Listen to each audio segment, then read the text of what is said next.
What if the world's most powerful empires don't fly flags or command armies, but instead hide in plain sight behind logos and boardrooms? Picture this. A crowded city street in New York, Shanghai, or London.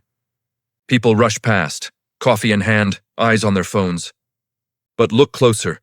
Almost everything they touch, eat, watch, or buy traces back to just a handful of companies. 12 to be exact. These aren't just brands. They're global forces, shaping what we see, what we believe, and even how we dream.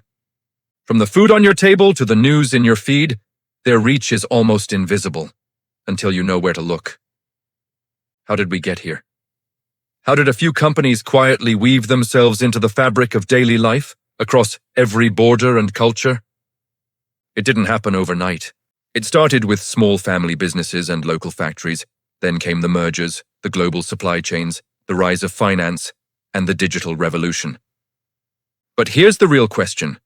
If these companies are the new empires, who holds the power? And what happens when so much influence is concentrated in so few hands? This is the story of the companies that rule the world. Let's step back to the 19th century. The world is changing. Steam engines roar, telegraphs crackle, and city skylines begin to rise. In a small London shop, a soap maker stirs vats by hand, dreaming of reaching more than just the neighbors on his street. Across the Atlantic, a young entrepreneur in Ohio bottles a new kind of drink, hoping it will catch on beyond the local pharmacy. These are humble beginnings. But ambition is contagious. As the Industrial Revolution spreads, so does the idea of scale. Factories multiply. Railroads and steamships shrink continents. A chocolate bar made in Switzerland finds its way to Cairo. A sewing machine built in New York ends up in Buenos Aires. By the late 1800s, something new is happening. Small businesses are merging, forming trusts and conglomerates. Standard Oil, founded in 1870, becomes so powerful it controls nearly every drop of oil in America, until the government steps in to break it apart. Nestlé, once a local milk producer, begins buying up rivals and expanding across Europe, Africa, and Asia. The language of business changes. Vertical integration. Monopoly. Multinational. By the 20th century, the world's first true global brands are born. General Electric lights up cities from Boston to Berlin. Unilever's soaps and foods appear in homes from London to Lagos. But with growth comes anxiety. Governments start to worry. What happens when a company's budget rivals that of a small nation? When a single boardroom decision can ripple across continents? The seeds of today's corporate empires are planted in these decades, rooted in ambition, watered by innovation, and fertilized by the relentless drive to grow. But the real transformation is still to come.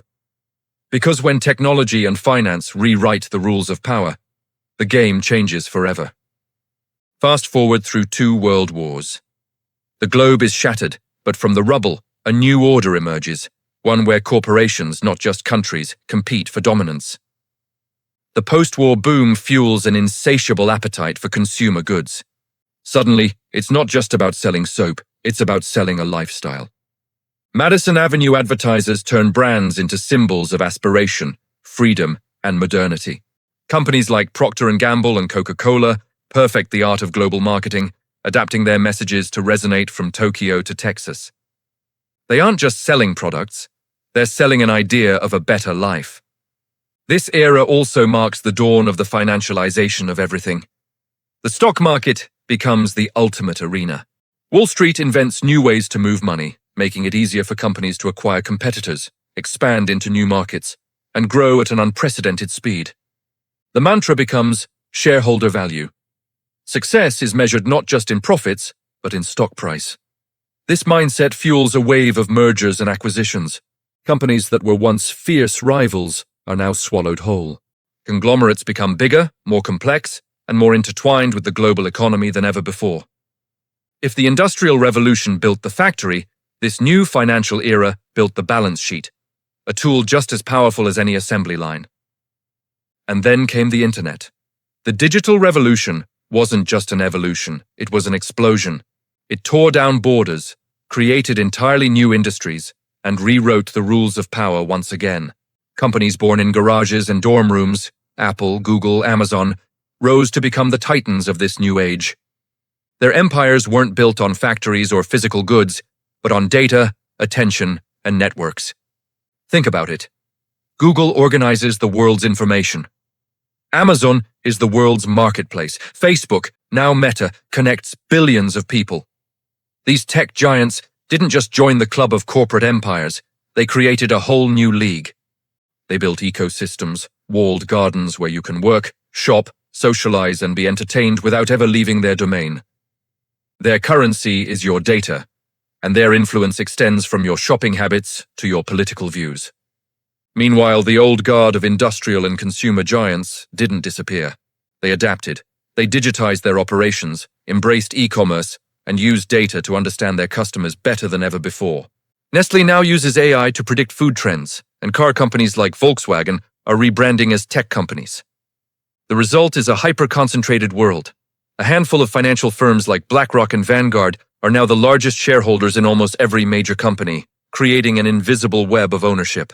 So when you look at the logos that surround you, from the car you drive to the phone in your hand to the food in your fridge, they may seem like separate entities, but trace them back and you'll find the same names, the same investors, and the same handful of boardrooms pulling the strings of the global economy. So, here we are. In a world where 12 companies hold more economic power than most countries, what does that mean for us? Their decisions shape the jobs we have, the prices we pay, and the information we consume. They influence our culture, our politics, and even our planet's future. The rise of these corporate empires is one of the most significant, yet least understood stories of our time. Picture the 1980s. The electric chaos of Wall Street. Neon lights buzz, phones are ringing off the hook, and traders are screaming.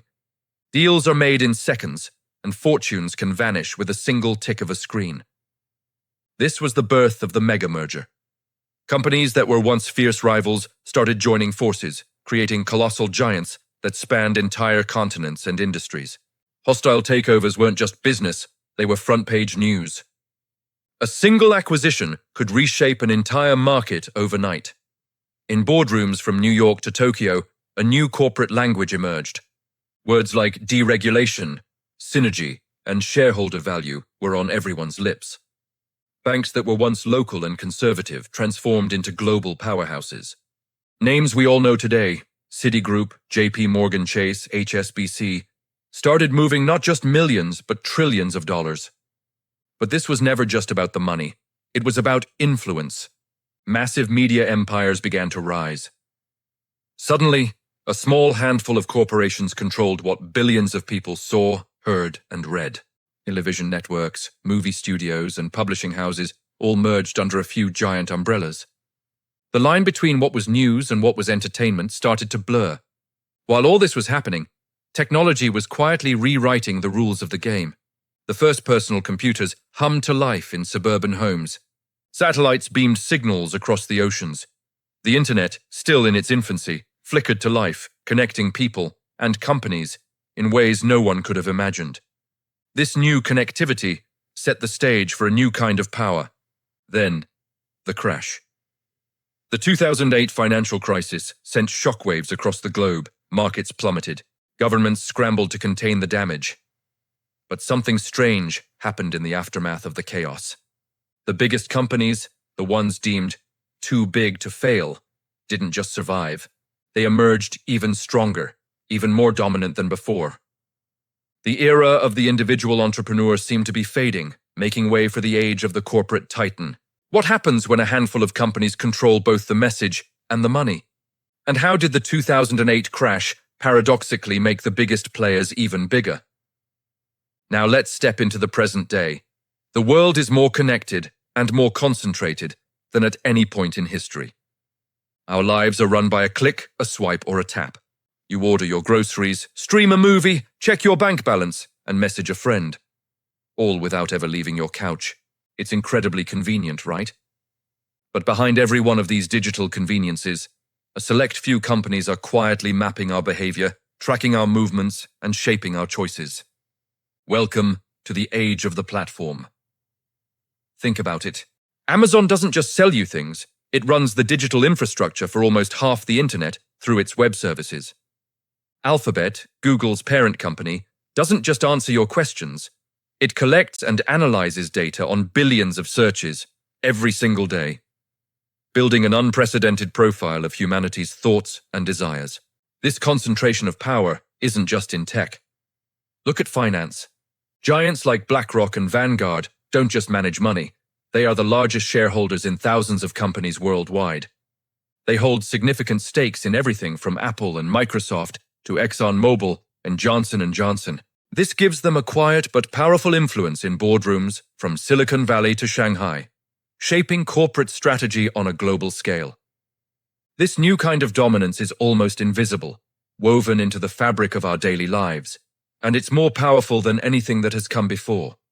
The question is, as this power continues to grow, what does it mean for the rest of us? Have you ever wondered how your daily routine ended up in the hands of just a few companies? It's a phenomenon called the network effect, and it's the new law of power. The more people use a platform, the more valuable and unassailable it becomes. Think about it. Data is the new oil, and those who control it can predict and even steer the future. Supply chains now stretch across continents, but the ownership of those chains is shrinking. A handful of food conglomerates decide what's on supermarket shelves from São Paulo to Singapore. A few logistics firms move goods for nearly every major brand on Earth. The result is staggering. 12 companies, maybe even fewer, touch nearly every single aspect of modern life. From the coffee you drink in the morning to the fund that holds your retirement savings, their reach is almost total. But this power is nearly invisible. It isn't enforced by armies or borders. It's enforced by algorithms, complex contracts, and lines of code. Are we living in a new age of corporate empires without even realizing it? How did this happen? And is this concentration of power really new? Or is it just the latest version of a very old story? Picture two worlds, side by side. On one side, you have ancient palaces, towering marble columns, and royal decrees. Kings and emperors command vast armies, build incredible monuments, and collect tribute from distant lands.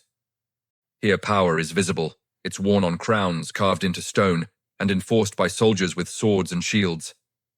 On the other side, you see gleaming glass skyscrapers, glowing screens, and silent boardrooms. CEOs and investors make decisions that send ripples across continents, shifting entire markets and shaping the lives of billions. Here, power is hidden. It's coded into algorithms, buried deep within legal contracts, and measured in market share percentages. The myth is that we've left the age of empires far behind us. The reality: today's corporate giants wield an influence that rivals, and in some cases, even surpasses the rulers of old. Both systems, ancient and modern, rely on networks. Back then it was roads and ships. Now it's fiber optics and satellites. Both depend on loyalty, once from subjects to a king, now from consumers and shareholders to a brand, and both face the exact same risk: overreach. When a single company or a single king grows too powerful, resistance begins to brew. Sometimes it's quiet, a murmur in the marketplace. Sometimes it's out in the open, a full-blown rebellion. So, what do we do in a world where a dozen companies quietly shape the lives of billions of people? First, we have to recognize the pattern. History teaches us that empires rise, they consolidate power, and if they go unchecked, they reshape the world in their own image. Today's corporate giants may not wear crowns or sit on thrones, but their influence is woven into every purchase you make, every click on your screen, and every choice you think is your own. The risks are very real. When so much control is concentrated in so few hands, innovation can stall, dissenting voices can be silenced, and the rules of the game can change overnight without any warning. But the opportunities are also real. History shows that every empire, no matter how mighty, eventually faces new challenges, and those challenges often come from the most unexpected places. So, what can you do? Stay curious, ask questions, look beyond the familiar brand names and the sensational headlines. Follow the money, follow the mergers, follow the data trails. Because the next great shift in global power might not come from a palace or a parliament. It might come from a corporate boardroom, or even a tiny basement startup with a world-changing idea. Will the next superpower have a flag, or just a logo? The answers are hidden in the lessons of the past, and maybe, just maybe, in your shopping cart. Subscribe for more cinematic economic history and learn how to spot the next power shift before it happens. Next time, we'll explore the family dynasty that outlasted kings and corporations alike. Thanks for watching.